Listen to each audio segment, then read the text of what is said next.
impressed now. I'm going to pick a different one. So, yeah, I'm not going to do the one I was going to do, which is called Fault Lines. I'm going to do Bittersweet, because actually there's a beautiful melancholy in this. Bittersweet. Although it starts with, I sat beside my misery today, I assure you it's happy. I sat beside my misery today and listened to what she had to say. She told me how she felt dejected, ignored, cast out, always rejected. She told me she was very sad, that loss and heartache held her back, that no one loved her and she was alone. Her brown eyes filled with yearning sorrow. She said she'd feel the same tomorrow. I sat beside her in despair to see my own sad self-reflection there, to know this truth is always inside me, and yet my heart keeps beating daily. How could I guide her home safely? I wanted so much to fix her hurting, but knew no way to soothe her healing. I gently warmed misery's hand in mine. I said, you'll understand in time that every person has a misery struggling inside to be set free. The constant conflict may disarm us, show us the path to inner peace. It's not to ignore the bittersweet. It's to give our misery a kind embrace, to wipe the tears from her sweet face, to say how much she means to you. Her heartache makes us live more fully. Hold her close, love her unconditionally. Not so sad to be beyond repair. We are more than our scars and melancholy. With acceptance, there's hope in the air, and a seat beside me always for my misery.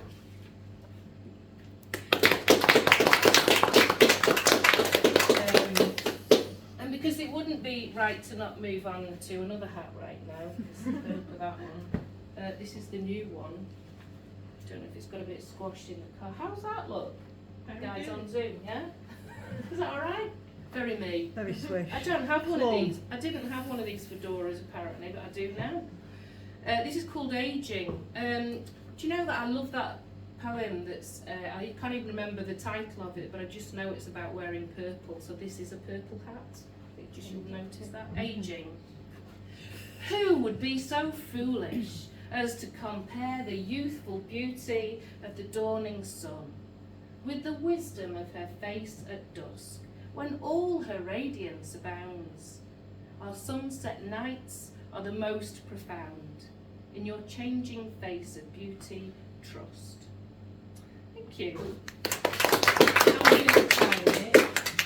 Yeah. All right. Not doing bad at all. All right. So the last section is about it all coming together and making sense, supposedly. But you know, I've still got supposedly, I've still got a lot of life to live, hopefully. But this last section's little intro said, words create worlds, what we focus on grows. So I intend to focus on the positive a little bit more, but first of all, a miserable poem for you. This is called And Then There Were Four. Actually, it's a really exciting poem because it's got a lot of chocolate references in it. Worked hard on them. So please listen out for every reference you can hear to any form of chocolate, which might lighten the mood a little bit. Like an arrow. Like an arrow. Don't give it away, actually. Is there an arrow in there? Yes. I can't remember. Listen, you'll hear. And then there were four. As well as fight, flight, freeze, there's fawn. I am the poetic definition of fawning, a people pleaser, not dissimilar to a Malteser, thank you. I am a minstrel without the music, heroic poetry set to rhythm, lyrical ideas ripple out of me, velvety smooth, calmly cool. I have a bounty of love for the weary, do you see I'm helping you here, for the weary drifters, travellers amongst us. The well-loved, much misunderstood Malteser, the cheeky teaser, topic idea conceiver, moment seizer, the nation's favourite chocolate sweet, one chomp, one suck, and all the shape is lost. Sugar highs crash into honeycomb crumbs, all my boundaries collapsed and crossed. Yes, crossed.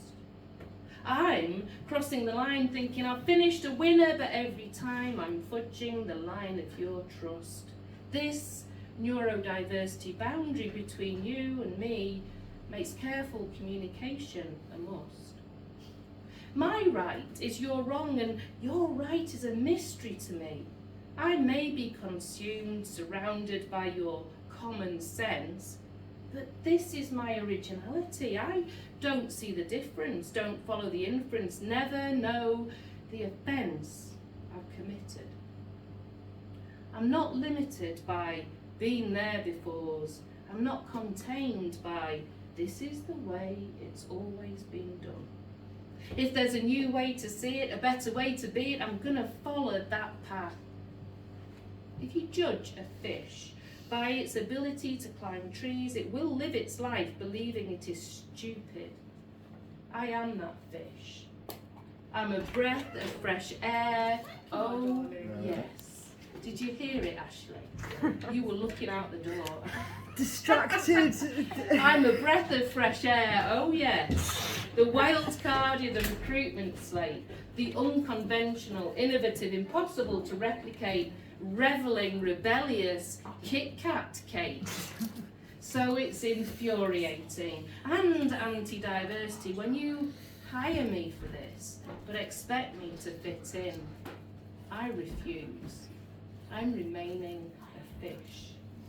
Imagine the tree as a career ladder where steps broken, breaking, and gaps where slats should be. That's how it's been for me.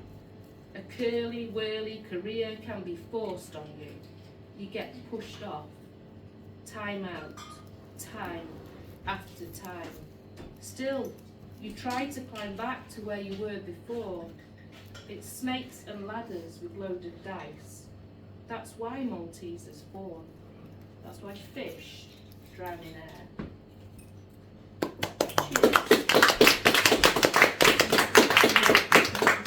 But you can see that my life choice was to eat more chocolate and get over it that way. So, final two poems, is that okay? Yeah.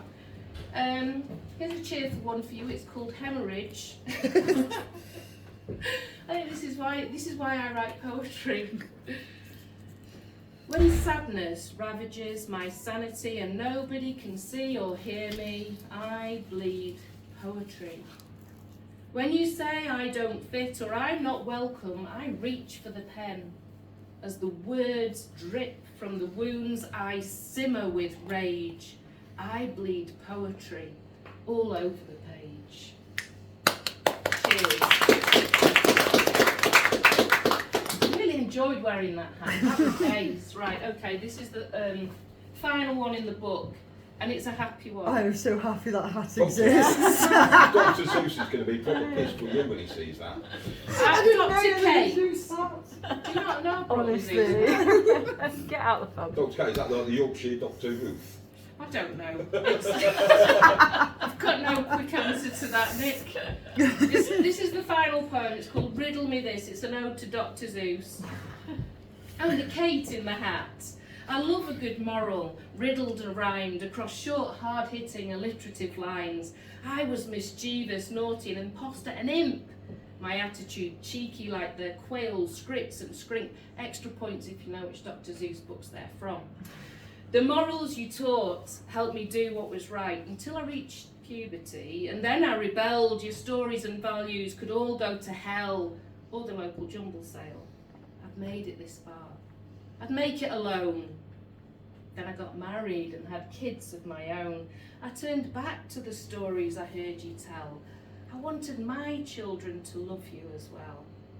And I remembered who I most related to. We both had trouble getting into Solar Saloon, but I was the trouble in many different forms, and you showed me the way to challenge these norms. Now I'm older and wiser and I've made my own path, and I look back at my troubles and I just have to laugh. I made them myself by being the antagonist. So now I'm claiming my place as plucky protagonist, and it's here where I'm happiest, here, a hat-wearing, burst-sharing, heroic maverick in a variety-fueled life now. That is poetic. Woo!